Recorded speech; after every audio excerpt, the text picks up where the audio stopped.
Bienvenue sur Agora. Malgré le fait que l'espace ait déjà reçu la visite des humains à plusieurs reprises, il ne cesse pas de leur réserver à chaque voyage des surprises de plus en plus surprenantes. Ainsi, les derniers astronautes qui s'y sont rendus ont découvert des choses inédites. Dans la présente vidéo, on vous partage les différentes découvertes qui ont été faites par des astronautes dans l'espace. Installez-vous bien pour le décollage, car ça va secouer. Yang Liwei a eu la peur de sa vie. Il est connu à ce jour comme le premier astronaute chinois qui a été envoyé en mission dans l'espace. En 2003, alors qu'il volait à bord du vaisseau spatial chinois Shenzhou 5, Yang a assuré qu'il entendait parfois un bruit inexplicable qui semblait venir de nulle part de l'extérieur de son vaisseau. Liwei avait affirmé « Le son n'est ni venu de l'extérieur, ni de l'intérieur du vaisseau spatial. Mais il sonnait comme si quelqu'un frappait à la coque du vaisseau spatial. Presque le même son que lorsque l'on frappe un seau de fer avec un marteau en bois. » Comme on pouvait s'y attendre, le son ne faisait que rendre l'astronaute nerveux et ça l'a amené à regarder par le hublot du vaisseau à la recherche de la source du bruit. Mais il n'a rien vu. À son retour à la maison, il a transmis l'expérience au programme spatial chinois, mais il n'avait aucune réponse de son origine et ne pouvait même pas le reproduire. Toutefois, ces dires ont été mis en cause, car le bruit a besoin d'un environnement avant de pouvoir émettre. Or, comme vous le savez tous, l'espace est un lieu tout à fait vide, où il n'est pas évident que le son puisse naître. L'histoire est devenue intrigante. Quand même, le bruit a été perçu une seconde fois par l'astronaute et 5 autres de ses compagnons. Jusqu'à ce jour, le son demeure un mystère et aucune théorie scientifique ne parvient encore à lui donner une vraie explication. Vu que les astronautes ne peuvent affirmer avec conviction si le son provenait de l'extérieur ou l'intérieur, les autorités sont arrivées à la conclusion que le bruit provenait sûrement du vaisseau en question. Mais n'empêche quand même pas de voir autrement les choses. Les extraterrestres essayent-ils d'entrer en contact avec les terriens? On ne peut encore rien affirmer pour le moment. Les ophiophobes ne sont pas à l'abri dans l'espace. Pour ceux qui l'ignorent, l'ophiophobie est la phobie excessive des serpents. Si vous pensez être à l'abri de ces reptiles dans l'espace, alors vous avez tout faux. En effet, Franklin Story Musgrave est l'un des rares hommes sur Terre, car il affirme avec conviction avoir eu affaire à ces reptiles dans l'espace. Pour la petite histoire, l'homme est détenteur à lui seul de 6 diplômes et donne à ce jour plusieurs cours de vol aussi bien pour les voltigeurs que pour ceux commerciaux. Pour débuter dans sa carrière professionnelle, il a d'abord suivi une formation sur le mécanisme du vol chez les Marines de l'Amérique. Ce qui est intéressant avec cet homme est qu'il a également des connaissances poussées aussi bien sur la biologie que sur la physiologie et la biophysique. Durant près de 30 années, il a cumulé un total de 6 missions dans l'espace en tant qu'astronaute. Maintenant que vous avez connaissance de sa résistance et de son intelligence, que pensez-vous lorsqu'il affirme avoir perçu dans l'espace un serpent faisant 2 mètres de long? Eh bien, il l'a réellement affirmé en public. Et pas qu'une fois d'ailleurs. L'astronaute a affirmé qu'il a été suivi sur une longue distance par le reptile qui se mouvait par vagues dans le grand vide de l'espace. Cependant, il admet bien qu'il pourrait s'agir d'un joint de caoutchouc et continue en mettant l'accent sur le fait que l'espace est rempli de 1000 choses insolites. Ainsi, il est très convaincu que, mis à part le serpent qu'il aurait rencontré, il existe plusieurs autres créatures vivantes. Mais d'un point de vue scientifique, les chances sont infimes, voire même nul, de rencontrer un serpent dans le vide béant de l'espace. Il faudrait d'abord se poser la question tout à fait logique qui est de savoir ce qu'un serpent pourrait manger dans l'espace. Ensuite, l'oxygène n'est pas présent dans ce milieu et pour y vivre, le serpent a obligatoirement besoin d'inspirer de l'oxygène et rejeter du CO2. Sans nourriture, sans eau et sans air, il est évident que la survie n'est pas possible. Maintenant, revenons à la seconde version de l'astronaute. Même s'il ne s'agissait pas d'un serpent, est-ce possible que ce soit du joint en caoutchouc? Si c'était vrai, cela serait presque effrayant d'imaginer qu'un vaisseau ait perdu un joint d'une telle longueur.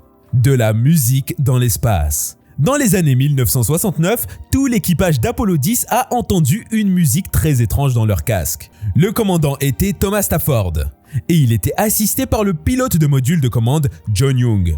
De même que le pilote du module lunaire Eugène Cernan. Au cours de la mission, ils se sont rendus du côté obscur de la Lune et ont pris quelques photos des cratères que présentait celle-ci. Ainsi, à un moment, ils ont tous perçu dans leurs écouteurs un bruit qui relevait selon eux du surnaturel. Ce qui est étrange et confirme d'ailleurs ce son est le fait qu'il ait duré environ 1 heure. Quand on y réfléchit, il est difficile qu'un équipage de 3 personnes très intelligentes puisse se tromper 1 heure durant sur une chose aussi banale que le bruit. Durant plus d'une décennie, personne n'a pu apporter une explication tout à fait explicite sur le mystère du son. Pour beaucoup de scientifiques, il est fort probable que ce son soit dû à une interférence radio qui est survenue entre plusieurs fusées, même si cela demeure très étrange. Le phénomène a même été qualifié de première musique spatiale. Pour qu'un bruit puisse être émis dans l'espace, il faut que les ondes du son soient propagées sur plusieurs matières de l'environnement, que ce soit de l'eau, de l'air ou tout autre objet physique. Obtenir un son net dans l'espace n'est donc pas scientifiquement possible.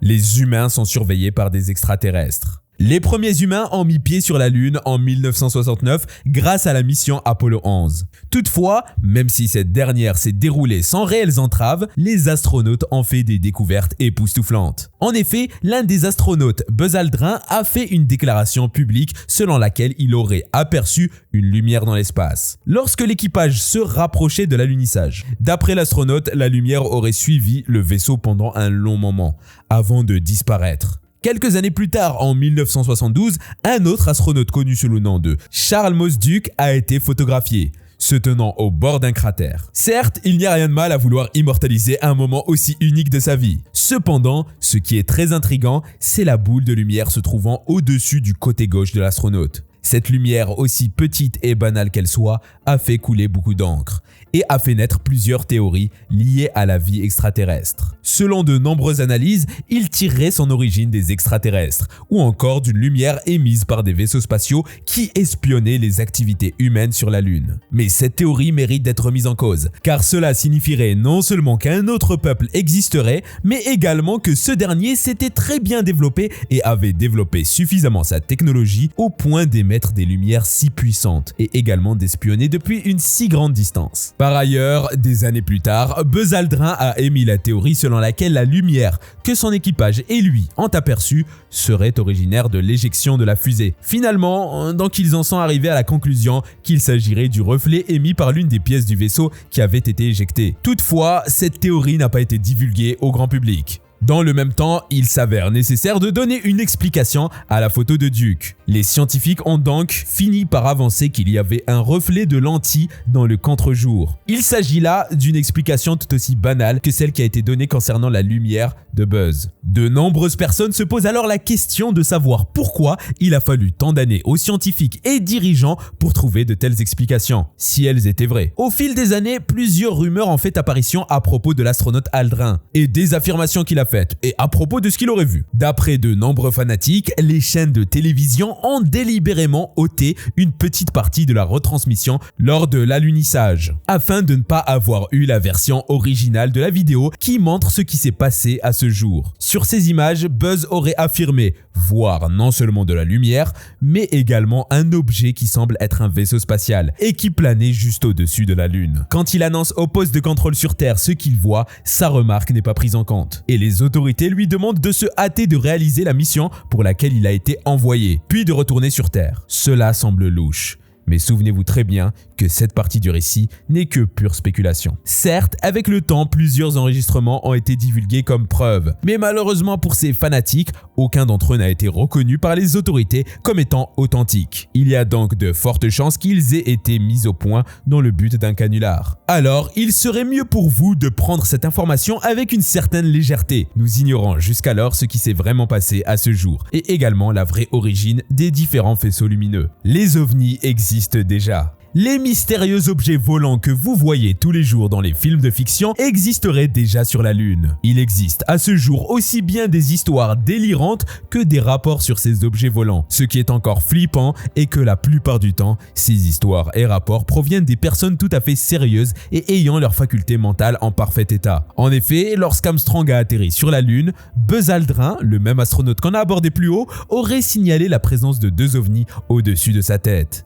Il a même immortalisé le moment avec de belles prises qui ont été publiées par les journaux en juin 1975. Lorsque Armstrong marchait sur la Lune, il y a eu à un moment 2 minutes de vide que la NASA avait attribué à la surchauffe de l'une des caméras qui filmait pour la télévision. Cependant, le fait semble bizarre et l'astronaute n'a jamais abordé la question durant ses interviews. D'après plusieurs sources fiables, les Américains ont non seulement foulé leurs pieds sur la Lune en 1969, mais ils auraient également pris part à l'une des rencontres extraterrestres les plus importantes de l'histoire. Par ailleurs, Gordon Cooper est aussi un astronaute qui a participé à 2 missions spatiales, l'une en 1965 et l'autre en 69. Durant ses déclarations publiques, l'homme a affirmé à plusieurs reprises que des responsables haut placés du gouvernement lui auraient parlé de contacts extraterrestres. Cependant, l'auteur de telles affirmations n'a jamais été connu et plusieurs collègues de Cooper ne soutenaient pas du tout ces dires. Ils affirmaient n'avoir jamais eu connaissance d'une telle histoire et que leur collègue Cooper n'avait jamais affirmé de tels propos. Quelle fut alors leur surprise quand l'homme réaffirme les propos publiquement et demande d'ailleurs une enquête scientifique internationale à l'ONU. En 1985, on imagine que Cooper était dépassé par le silence des autorités, car il écrivit une lettre ouverte à l'ONU dans laquelle il présentait non seulement ses expériences, mais réclamait par la même occasion l'enquête scientifique du phénomène. L'homme est mort en 2004 et il nous est donc impossible d'affirmer avec conviction s'il disait la vérité ou s'il tentait juste d'attirer la gloire sur sa personnalité durant les derniers moments de sa vie terrestre. L'espace est un cimetière pour de nombreux animaux. Au départ, nul ne savait comment réagirait le corps humain face aux conditions présentes dans l'espace. Ainsi, plusieurs expériences ont été menées au préalable grâce à des animaux. Autrement dit, les animaux sont allés dans l'espace des années bien avant que les hommes ne puissent y faire leur première apparition. Au départ, c'était une colonie de mouches, et elles sont toutes revenues indemnes de ce long voyage. Cependant, après elles, beaucoup d'autres animaux de laboratoire qui y ont été envoyés n'ont pas eu la même chance. Le singe Rhesus, Albert I, qui a été envoyé 1 an plus tard après les mouches, a suffoqué durant le vol, tandis qu'Albert II est mort quand il entrait dans l'atmosphère, car il y a eu un problème technique au déploiement de son parachute. Lors de telles expériences, d'autres animaux avaient été envoyés sans que leur retour sur Terre n'ait pas été prévu. Lorsque la Russie envoyait son premier animal dans l'espace, ce dernier a été empoisonné afin de ne pas avoir à subir une forte famine là-bas. Toutefois, malheureusement pour les Russes, l'animal est mort, seulement quelques heures après son décollage. Il n'est pas facile pour un corps vivant de survivre à une forte panique, une chaleur excessive et enfin un manque d'oxygène. Ainsi, il serait tout à fait normal que la carcasse du chien russe ainsi que celui de plusieurs autres animaux soit toujours en orbite autour de la Terre. À un moment ou l'autre, leur capsule aurait pu rencontrer celui d'autres astronautes en mission dans le même environnement. C'est d'ailleurs sûrement la principale raison pour laquelle aucun rapport n'a jamais été véritablement fait sur le sujet. La Terre est connue pour le fait qu'elle garde très souvent les objets près de son atmosphère durant plusieurs décennies, avant que ces derniers ne s'envolent dans l'espace ou rentrent dans l'atmosphère. En considérant également ce point, il devient plus logique que les cadavres d'animaux soient toujours dans l'espace et qu'ils soient en mouvement autour de la Terre. Ce qui est encore plus effrayant dans toute l'histoire est le fait que ces carcasses qui sont en orbite autour de la Terre le seront pour l'éternité. Jusqu'à la nuit des temps, elles continueront à faire le voyage autour de leur planète d'origine. Les lucioles colonisent l'espace. Le premier Américain qui a réussi à se placer en orbite autour de la Terre était John Glenn, et il l'a fait dans les années 62. Durant cette première expérience, il a décrit au tour de contrôle sur Terre un phénomène qui demeure jusqu'à présent mystérieux. En effet, il affirme avoir aperçu une pluie de particules lumineuses qui grouillait incessamment autour de son vaisseau. Selon la description qu'il donnait, on aurait dit des étoiles, et elles se déplaçaient à une vitesse un peu plus basse que celui de l'engin spatial. Il affirme qu'à un moment, elles se sont rapprochées de la capsule, avant de retomber encore à l'arrière de cette dernière. Quelque temps plus tard, un autre astronaute, Scott Carpenter, a décrit le même phénomène, alors qu'il accomplissait une mission la même année. Il affirme qu'à chaque fois qu'il frappait sur les parois du vaisseau, la pluie d'étincelles se multipliait. Mais d'après les scientifiques, il y aurait une explication pour ce phénomène. Selon eux, il s'agirait de cristaux de glace qui s'étaient formés au cours du voyage sur la coque extérieure du véhicule. Lorsque cette dernière faisait son entrée dans l'espace, ces cristaux se seraient ensuite détachés avant de refléter une lumière qui donnait l'impression aux astronautes d'apercevoir une colonie de lucioles. Lorsque le poste de contrôle discutait avec l'astronaute Glenn, les autorités s'inquiétaient déjà du fait que les étincelles auraient pu provenir du vaisseau spatial même en question. Il se posait donc la question de savoir si le vaisseau ne serait pas en train de se briser sous la contrainte. Imaginez-vous donc un instant à la place de ces astronautes. Qu'est-ce qui serait le plus grave pour vous? Voir des lumières étranges, inexplicables autour de votre vaisseau ou apprendre que ce dernier est en train de se désintégrer lentement? Franchement, donnez-nous votre avis en commentaire. Et si tous ces astronautes nous avaient menti depuis tout ce temps? Avant l'obtention de leur diplôme, les astronautes subissent aussi bien des tests physiques que mentaux. Autrement dit, les astronautes sont des gens qui sont psychologiquement préparés à vivre les situations les plus embarrassantes et les plus choquantes. Mettons-nous un instant à leur place et imaginons un peu leur stupeur quand ils rencontrent à des kilomètres de la Terre les faits ou les phénomènes les plus étranges. Dans un premier temps, ils sont dominés par leur peur et ceux qui arrivent quand même à la surmonter sont ébahis devant le phénomène inexplicable auquel ils font face. Avant de prendre chaque nouveau départ ou vol, les astronautes se dopent d'un très grand courage car ils ignorent totalement ce qui les attend de l'autre côté de la Terre. Ils sont juste conscients de la mission qu'on leur confie et n'ont d'autre choix que d'affronter les éventuels imprévus qui surviennent en cours de chemin ou à destination. Plusieurs expériences extraordinaires vécues par des astronautes à travers le monde ont tous reçu des explications scientifiques plausibles. Cependant, il ne fait nul doute que ces dernières ne sont pas toutes convaincantes et ne donnent pas d'ailleurs de réponse à toutes les interrogations. Quelles sont selon vous les histoires qui semblent être les plus véridiques et quelles sont également les explications scientifiques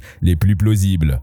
Auriez-vous d'autres explications mis à part celles qui ont été données? Et enfin, que pensez-vous réellement de la vie dans l'espace? Les extraterrestres existeraient-ils vraiment? Voilà autant de questions auxquelles vous pouvez donner réponse dans les commentaires. Merci d'avoir vu cette vidéo. N'hésitez pas à laisser le pouce bleu et à la partager à vos proches. À très bientôt sur Agora.